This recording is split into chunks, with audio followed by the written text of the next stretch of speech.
Hey, gorgeous.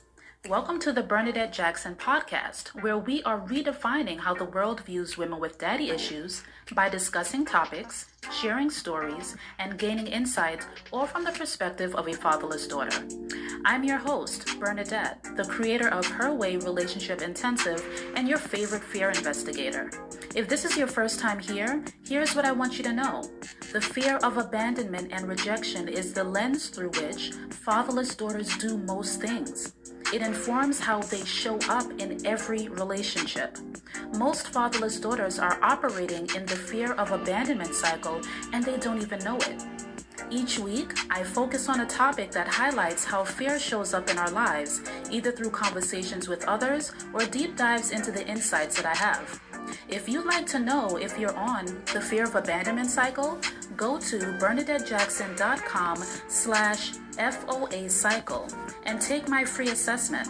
Again, that's BernadetteJackson.com/FOA cycle. Hey y'all. So if you know my story, then you know that I repeated a lot of the same mistakes in relationships over and over again because I simply didn't know what I didn't know. I had no awareness about how I showed up, who I attracted, and why until I became radical about my healing after my coming to Jesus moment. So part of the reason that I started this podcast was because the questions that I needed answering when I was on that journey were really, really hard to find. And I know that I've shared with you guys that when I started this journey, there was only one book on fatherless daughters. And I had that book with me all the time. And it was like a Bible for so long. But it was literally the only resource that I had. And I realized that a lot more women would be willing to do the hard work and the heart work of healing from father loss if A, they can see someone that looks like them actually doing this work, and B, if there's actually a path that they can see with clear steps that they can take to actually go through this process. And so in the interest of providing a clear path, I want to give you 5 relationship tips that I had to learn the hard way. Okay, let's get into it. Have you ever heard the saying, what you feed grows? If you have, then you know that it's true for fires. It is true of our children because, listen, I'm a witness. And it is also true for nagging as well. Okay? Hear me and hear me clearly. The negativity that is incited when you constantly nag a person, that grows. Now, I'm not going to get into a conversation about, well, if he or she did what I asked them to do, then I wouldn't need to nag. We're not going to go there. We are not. We know that, but we need to also realize that we have a choice. So here's my tip. Accept and reward behaviors that you want repeated. I'll say that again. Accept and reward behaviors that you want repeated. How much better do you feel when somebody lets you know how much they appreciate something that you've done for them versus them reminding you constantly that you forgot to do something? Accept and reward behavior that you want repeated. We have a choice. We need to understand and we need to remember that we have a choice in what we accept and how we engage. And speaking of choice, that brings me to my second tip. Don't remove your right to choose the behavior and circumstances that you will accept. Even God gives us the autonomy of choice. So don't allow the history that you have with a person or the nature of the relationship or the potential that you see in them to relinquish you from your right to choose what you will accept and how you want to feel. If we circle back to the nagging example, You can choose to wait for that thing that you've been nagging about to be addressed, or you can exercise some of your other options. And some of those other options may be to call in reinforcements from someone else. It may be to do the thing yourself. It may be to realize that this isn't as important as you are making it out to be, and it can be put off until later. We have so many different options here. And we need to realize that based on the situation, the number of options that we have that we could utilize are plentiful. So let's start to really rethink how we view some of the ways that we've been communicating with our partner. Another thing that I wanted for us to talk about, and this is something that I had to learn, is that a person having a different value system than mine does not make them a bad person. It just means that they are not well suited for me. Now, this was a really important lesson that I had to learn because as a Christian, I was indoctrinated into the belief that anyone who didn't believe as I believed was either bad or they were inherently wrong. And that simply isn't true.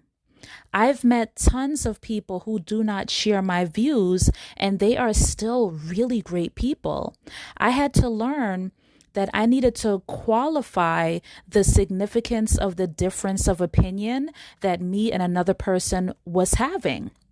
And so I did that by asking myself questions like, if we never agree on this, will it affect the quality of our relationship? Will it affect my personal peace? Or will it affect my desire to continue to grow with them? And if the answer was no to all three, then the fact that they didn't believe as I believed on that subject did not need to be a deal breaker for me. Here's another tip for you guys. Figure out how you communicate and then communicate that with your partner, please. If your partner is an internal processor and you are an external processor, that needs to be known up front. So what do I mean by internal processor or external processor? An internal processor is a person who needs to sit with their own thoughts, to internalize how they feel, to have like a dialogue with themselves before they can bring any kind of conversation to someone else about how they're feeling and how they want to proceed. An external processor is the opposite. They actually need to have a conversation in real time to work out how they feel with a person in order for them to get to the root of what's going on with them and how they want to proceed. So if you guys are having a disagreement about something and you as an external processor wants to jump into this conversation because there's a lot of things that you want to express and you want to get to the bottom of how you're feeling, but your partner is an internal processor, you are going to be met with a lot of silent observation, them listening to you intently and saying absolutely nothing. And when I tell you that that is going to be a level of irritation that's going to be added to the fact that you haven't yet processed how you feel, I'm telling you now, you don't want those kind of problems. So here's what I'm saying to you. If you know that your partner is an internal processor and you are an external processor or vice versa, there are certain things that you should be doing as a couple so that when you guys have disagreements or you need to have big conversations, there are certain steps that you take prior to that so that you make sure that everyone in the conversation feels as if they have had enough time to deal with what needs to be discussed and they're well prepared for the conversation. Let me remind you that if you have already had the opportunity to gather your talking points and decide what you want to say before you bring up a topic of discussion to your partner, you have to realize that they're coming into this conversation blind. They may not even know that you have been thinking about this, that something may have been bothering you or anything like that. And although in your mind you've been maybe rehearsing this conversation over over and over again. And so for you, like, this should be a no-brainer to discuss. Remember that they're not at the same place that you're at. So practice some grace when you're having these conversations and give people the time that they need to get up to speed so that at least when you are talking about what these things are, you're both on the same page, you're both on an even playing field, and the conversation can be more fruitful. The next tip that I had that I wanted to discuss with you guys is something that really changed the game for me. When you are getting to know someone, you have to have a really clear picture about who that person is before you decide to jump into a relationship with them, right? But here's what I want you to ask yourself when you actually get that clear picture. Ask yourself, if this person never changes, can I spend the rest of my life with this version of them? When I tell you that implementing this question into my team huddles with myself during dating has been such a game changer, because it has really released me from this bondage of trying to make something work that I know I should leave completely alone. I want to remind you, ladies, that just as much as this is a vetting process for your potential partner, it's also a vetting process for you as well.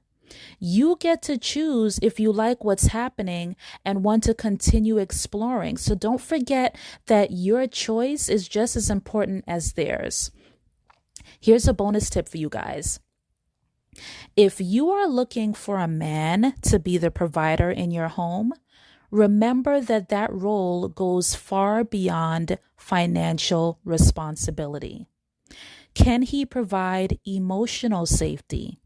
Does he provide a spiritual covering?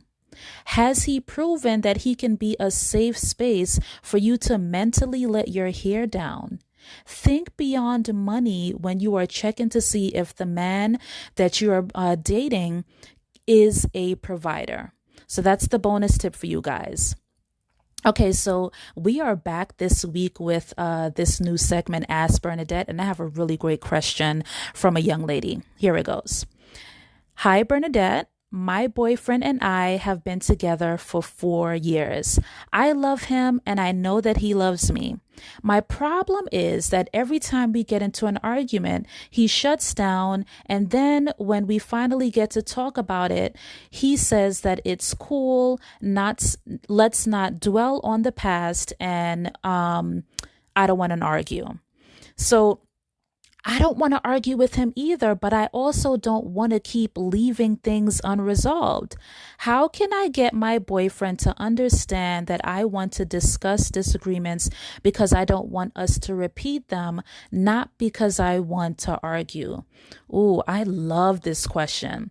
And I love it because it shows the fundamental difference between how women process information and how men process information. Women naturally want to feel their way through things, whereas men want to think their way through things. Men are solution oriented. So the next time you have a disagreement about something and you feel yourself getting worked up, here's what I want you to do. I want you to stop and I want you to say, babe, I can feel that I'm getting upset right now, and I don't want being upset to affect the quality of the conversation that I want to have with you about this. Can you give me an hour to collect myself, and can we resume this conversation after that? If he agrees, then take that hour to figure out what actually is bothering you and why. And when you figure that out, decide how you would like to see this issue handled, meaning come up with a few solutions to the problem that you want to see happen and that would make you happy in the moment. And then when you actually have the conversation with your partner, make sure that you let them know how you feel why you feel this way, and the ideas that you came up with to solve the problem. This way, the conversation can move away from it being a blame game and go closer towards it being a us versus you and your partner against the problem. So I really hope that this was helpful for you. We are winding down to the end of season 3, y'all. I can't even believe that it's been 3 seasons, 3 whole seasons that we've been doing this. I still remember the first episode that I put up. It's bananas. So I have a lot of new and exciting things that are coming up this year and into the next year, actually. And one of them is a rebranding of the podcast. I'm really excited about it, but I'm not ready to share yet. So if you aren't following me on IG, you should be, because that's where the announcement is going to be made. You can go to Bernadette N. Jackson. That's BERNADETTENJACKSON to stay up to date on what's going on with me and the brand. And then once you get there and you hit follow, slide into my DMs and say hi so that we can continue the conversation. I will see you guys in the next episode. Don't forget that you deserve amazing relationships. And before I say bye-bye, I want you to hear this word from our sponsor. Many of us stop living fully because of what happened to us. We stop because they hurt me, or they weren't there for me, or love didn't work out for me. Well, it's time to leave the past behind and be unstoppable. The Unstoppable Conference features 4 amazing speakers that will help you leave the past behind. I know the past can be painful because my past experiences made me feel shame, guilt, and even embarrassment. But I also know that you can leave the past behind when you begin to see yourself the way God sees you. You can overcome pain. I'm Denise Taylor, and I'm so excited to be partnering with Bernadette on Team Unstoppable. The Unstoppable Conference is completely free, and it's just in time for the new year. December 26th through 30th, this virtual conference will help you accept once and for all that what happened to you did not ruin you. Now, I hope you're ready for a new you in 2022, because change will be the outcome and you will be unstoppable. Now, check out the show notes for a link to join us live each night. It's completely free. Learn more online at www.denisetaylor.live. And we already know Bernadette is going to show up and show out. So be sure to support her as she speaks on Tuesday night during the Unstoppable Conference. All right, guys. So I really want you guys to sign up for this. And the link for this is actually in my bio on IG. I've made it very easy for you guys to get the link and to sign up. It is going to be an amazing conference. I cannot wait to get there and really just share my heart with you in that way. So thank you guys for joining me in another podcast episode, and I will see you in the next one. Bye.